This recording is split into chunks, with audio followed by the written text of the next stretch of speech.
Shalom Chavrim, I'm Stephen Benoon. You're watching Israeli News Live. Quick take of the broadcast here this evening, friends. And as we're seeing all over the news in the United States right now, Fox News covering this, Michael Flynn has pled guilty to one count of lying to the FBI, and of course, in exchange for his full cooperation in their investigation with collusion with Russia.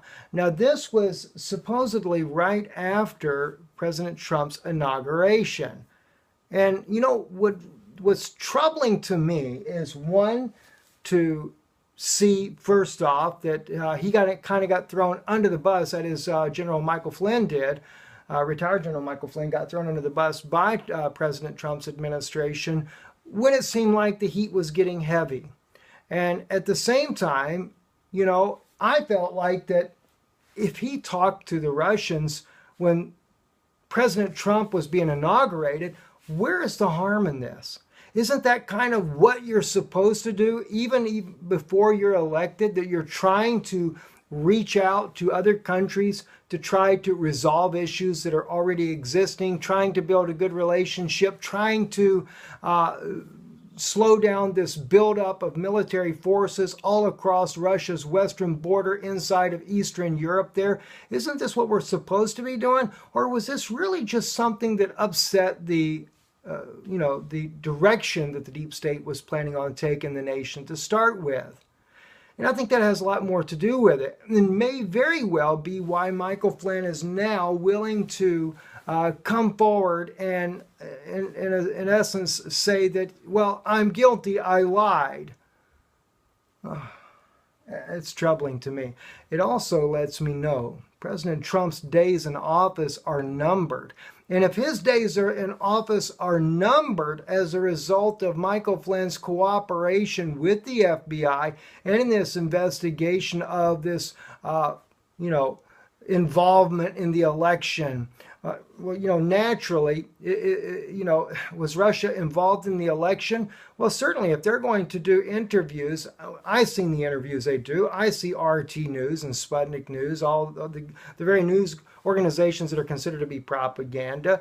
And yes, they were more in favor of Trump over Hillary Clinton, although they did try to maintain some non-biased attitude. But, what's the difference between that and the United States and their involvement in other elections around the world? Namely, in Israel's election when they were trying to stop Prime Minister Netanyahu from getting elected. And we're very open about it, even sending a delegation to Israel to try to topple his bid for re-election. Or was it for the other way around? Maybe it was for saving Prime Minister Netanyahu's election. I don't know which way it was, but the point is, Israel is one of the most recent cases in history where we can say without a doubt that the U.S. has been very involved in that electoral process, as well as we can see with Venezuela right now.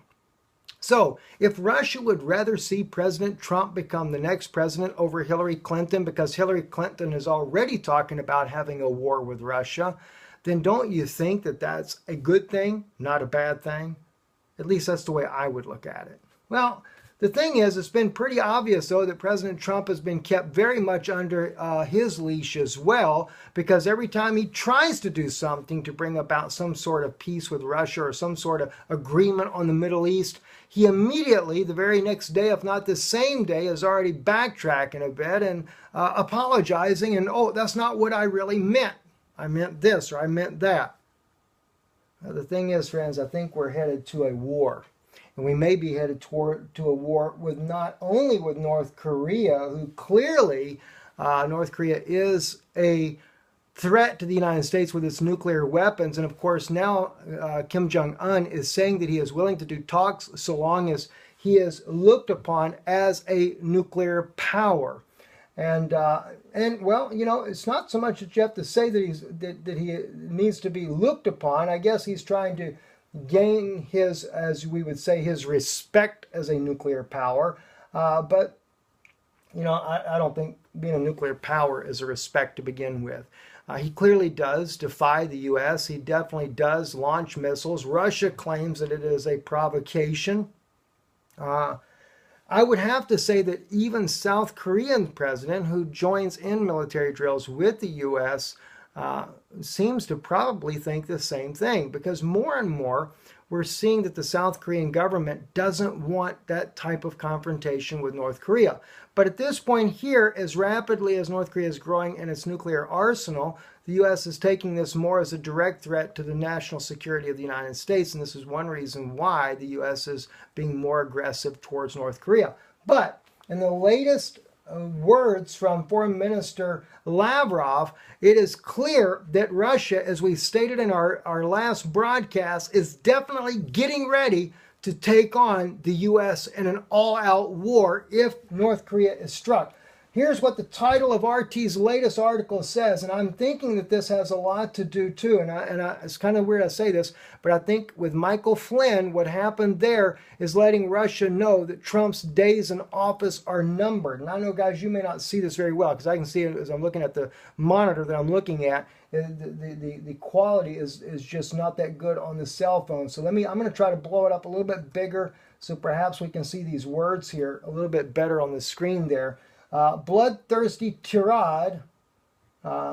Russian foreign minister decries U.S. threats to destroy North Korea. Okay, now Foreign Minister Lavrov, he went a little bit bigger in his words in this article here. It says U.S. military action against North Korea would be a big mistake, Sergei Lavrov, Russian foreign minister, warned, adding that Washington is itself provoking Pyongyang to make new reckless moves by drills with South Korea and aggressive rhetoric. All right, if someone really wants to use force, as the U.S. representatives to the UN put it, destroy North Korea, then I think it's playing with fire, and a huge mistake, Lavrov said during a visit to Rome on Friday. Now, I'm going to bring this up so you guys can see this, where I know you can see this, because I want you to be able to see it. I'll also share a link in there for you as well. That's where Foreign Minister Lavrov is saying. That clearly seems to indicate what I shared with you guys yesterday, that Russia is intending possibly to get involved in a war if North Korea is brought into any type of conflict with the U.S. there. So it's troubling for me. And I say that, friends, some people say, just Russian news, you're Russian propaganda. Let me tell you something. I don't get no support from Russia whatsoever in what I say. What I look at is I look at things from a Christian perspective, from a Jewish believer in Yeshua, from prophecy, etc. These are the ways that I look at things. And I also look at things, when I say as a Christian perspective, what's the right thing to do? If we had the ability to be president of the United States or leader in Congress or the Senate, how would we look at this and how would we handle this as a believer in Yeshua? As Jesus says, do unto others as you would have them do unto you. And of course, that applies on both sides, both Russia and the United States, both North Korea and the United States. But we have to remember, North Korea is a communistic nation. They are not people that are believing in Yeshua as Messiah. But in the case of Russia, Russia is an Eastern Orthodox Christian belief. Now, I can't say that I agree with the way that Russian Orthodox believes, but I don't believe with the Roman Catholic Church either, as far as that matter goes. But the principle, the fact that they all believe that Yeshua, or Jesus of Nazareth, is indeed the Messiah, this we do hold in common. And so therefore I appreciate that. So we should be looking at one another as saying, do unto others as you would have them do unto you.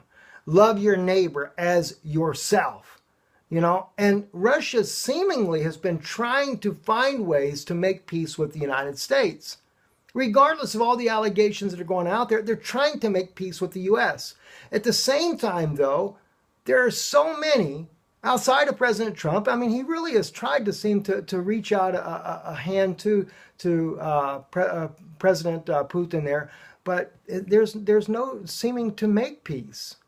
And we can't say that, Russia's going to take out Israel. Russia has not made any mention about trying to destroy Israel or anything like that. Iran, some of their friends that they have, yes, I do realize that we've had those issues there. But when it comes to Russia's involvement there, they've also tried to be at peace with Israel, because you got to remember, 2 million of the Israeli citizens are all Russian. They're Jews from Russia. All right. It's one reason why we know we have tribes of Israel inside of the Russian territory. Another reason why, as Christians, as part of the house of Israel, we should remember that many of your Russian people are actually descendants of the house of Israel and even the house of Judah. So we got to think about these things. And this is one thing that kind of troubles me, friends, that we so many times we're not looking at. So anyway, we love you guys. We are on the road. We're back in Europe now. Tomorrow we'll be in Prague. Do pray for us. We thank you. We love you and thank you for your kindness that you have shown towards this ministry. We thank you for everything. God bless you and shalom.